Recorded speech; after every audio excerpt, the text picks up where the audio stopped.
मेवाड़ के प्रखर शासक बप्पा रावल, जिन्हें हम काल भोज के नाम से भी जानते हैं, जिन्होंने सिंधु नदी से पश्चिम की ओर बढ़ते हुए आक्रमण को सदियों तक रोके रखा, वो बप्पा रावल जी। इन्हीं के वंशज महाराणा कुंभा हुए, जिन्होंने अपने शासनकाल में 33 किलों का निर्माण करवाया, जिनमें विश्व प्रसिद्ध कुंभलगढ़ और चित्तौड़गढ़ का विजय स्तंभ मुख्य है। इसी राजवंश में महान प्रतापी शासक राणा सांगा हुए, जिनका शासन अफगानिस्तान तक फैला हुआ था, जिनका जीवन चरित्र शौर्यपूर्ण वीर गाथाओं से भरा हुआ है। अरे ये वही योद्धा है जिनके युद्ध के समय 80 घाव लगे हुए थे, जिनमें इनकी एक आँख, एक हाथ और एक पैर घायल हो गए थे। ऐसी हालत में भी ये युद्ध में सदैव तत्पर रहते थे। ऐसे योद्धा एवं वीर शासक राणा सांगा थे। पराक्रम की इस वीर गाथा में एक नाम पन्ना दाई का भी है, जो कि गुज्जर जाति की दाई माँ थी। इन्होंने अपने पुत्र चंदन का बलिदान देकर महाराणा उदय सिंह की रक्षा की, जिन्हीं के पुत्र आगे चलकर महाराणा प्रताप हुए। महाराणा प्रताप का जन्म पाली जिले के एवं उदय सिंह जी की पत्नी जयवंत कौर की कोख से हुआ। 9 मई 1540 को महाराणा प्रताप का जन्म कुंभलगढ़ के जूना कचेरी एवं उसके बादल महल में हुआ था। महाराणा प्रताप का बाल्यकाल चित्तौड़ दुर्ग में गुजरा। चित्तौड़ दुर्ग वही दुर्ग है जिसमें महाराणा प्रताप ने अस्त्र शस्त्र की विद्या ग्रहण की। यहीं से युद्ध कौशल का विकास हुआ। करीब 17 वर्ष की आयु में महाराणा प्रताप का विवाह अजबदेव कंवर के साथ हुआ। जब 1568 में अकबर जैसे शासक ने चित्तौड़ दुर्ग पर आक्रमण किया, तो सरदारों की सलाह से उदय सिंह जी ने चित्तौड़ का किला जल्दी से खाली कर दिया। वहीं वह कुंभलगढ़ की ओर निकल चले। अब प्रताप में मुगलों के प्रति, अपने देश के प्रति वीरता का शौर्य जोरों से आसमान छूने लगा, क्योंकि वह अपने मेवाड़ के लिए हर दांव लगाने को तैयार थे। अपने देश कुल के लिए प्राण की न्यौछावर देने वाले वीरांगनाओं तथा वीरों से महाराणा प्रताप ने काफ़ी ज़्यादा शिक्षा ग्रहण की। उसी के चलते महाराणा प्रताप ने महाराणा उदय सिंह जी के साथ महाराणा प्रताप ने गोगुंदा में अपना निवास स्थान बनाया। फरवरी 1572 को महाराणा उदय सिंह जी का देहांत हो जाता है, और इसी बीच महाराणा प्रताप को मेवाड़ की आन बान शान के लिए महाशासक घोषित किया जाता है। इसी बीच सरदारों ने मिलकर महाराणा प्रताप का गोगुंदा में राज तिलक किया। महाराणा प्रताप, जो कि एक वीर योद्धा के साथ साथ कुशल राजनीतिक भी थे, उन्होंने अपने युद्ध की रणनीति एवं अपने सेना को बढ़ाने के लिए अलग प्रयास किए। दूसरी तरफ अकबर, जो राजस्थान में अधिकतर राजाओं से संधियां कर चुका था, लेकिन महाराणा प्रताप के साथ उसकी संधि नहीं हो रही थी। महाराणा प्रताप ने उसके निमंत्रण को अस्वीकार कर दिया। महाराणा प्रताप एक तरह से मेवाड़ की आन बान शान के लिए अलग तत्पर लड़ने के लिए तैयार थे अकबर से। दूसरी तरफ अकबर था, जो कि अलग अलग युद्ध पद्धतियों का सहारा लेकर महाराणा प्रताप को हर तरह से घेरना चाहता था, क्योंकि महाराणा प्रताप अपने अलग ही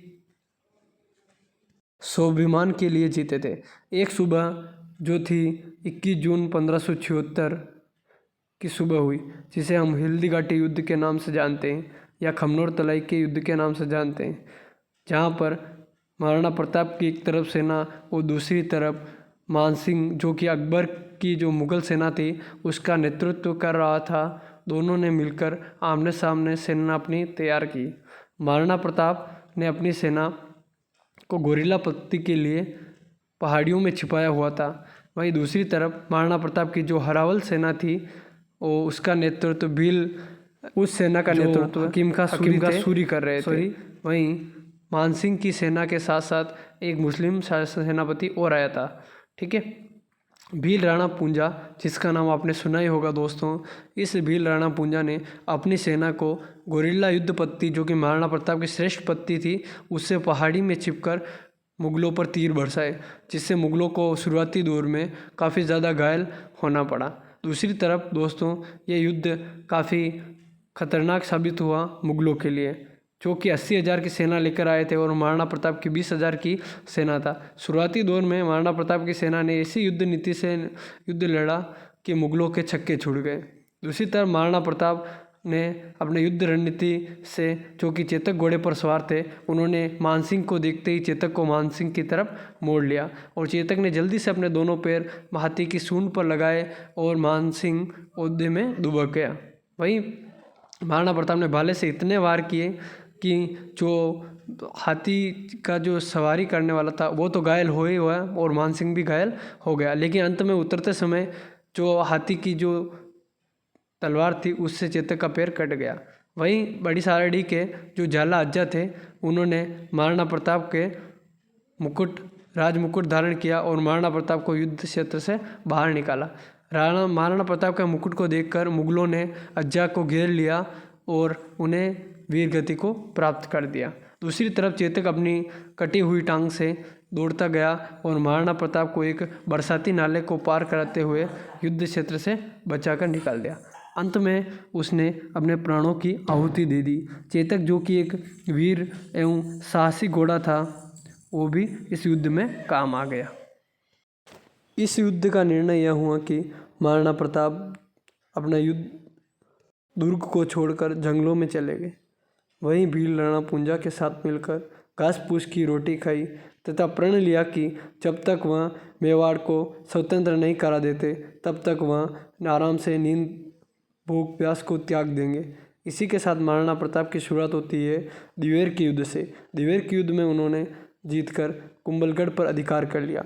कुंभलगढ़ के साथ दुख की बात यह रही कि चित्तौड़ का किला वह नहीं जीत पाए, लेकिन मेवाड़ एक पुनः शक्तिशाली राज्य के रूप में आगे बढ़ा। महाराणा प्रताप ने अपने अनेक सारे प्रयासों को करके मेवाड़ को स्वतंत्रता दिला दी। इसी बीच में महाराणा प्रताप ने 19 जनवरी 1597 को इस वीर महापुरुष ने अपने प्राणों का आहुति दे दी। महाराणा प्रताप वह वीर योद्धा थे जो अकबर के सामने कभी नहीं झुके तथा एक विजय स्तंभ के रूप में मुगलों के सामने खड़े रहे। महाराणा प्रताप के साथ साथ अकबर भी इस बात से काफ़ी दुखी था कि कोई था जो उससे टक्कर ले सकता था। अकबर इनके कहते हैं मृत्यु के दिन काफ़ी ज़्यादा रोया और इसी बीच जो भील राणा पूंजा थे उनकी शहादत को भी याद किया जाता है। अकबर ने इनकी मृत्यु पर कहा था कि आज वीर शासक इस दुनिया में नहीं रहा। महाराणा प्रताप ने मेवाड़ को एक अलग पहचान दिलाई। वहीं मेवाड़ की एक विजय गाथा के रूप में हम महाराणा प्रताप को जानते हैं। यह वीर शासक थे जिससे आज भी हम गर्व के साथ में याद करते हैं दोस्तों। और वीडियो अच्छा लगा हो दोस्तों तो जल्दी से जल्दी लाइक और शेयर सब्सक्राइब जरूर कर दो दोस्तों। एक छोटा सा क्लिक बनेगा तो अपने मेवाड़ के महाराणा प्रताप को हम वीर पुरुषों को हम इसी तरह वीडियो में आके देखते रहेंगे दोस्तों। महाराणा प्रताप हमारे लिए वो गौरव थे जो कि आंधियों को उनका रुख बदल देते थे।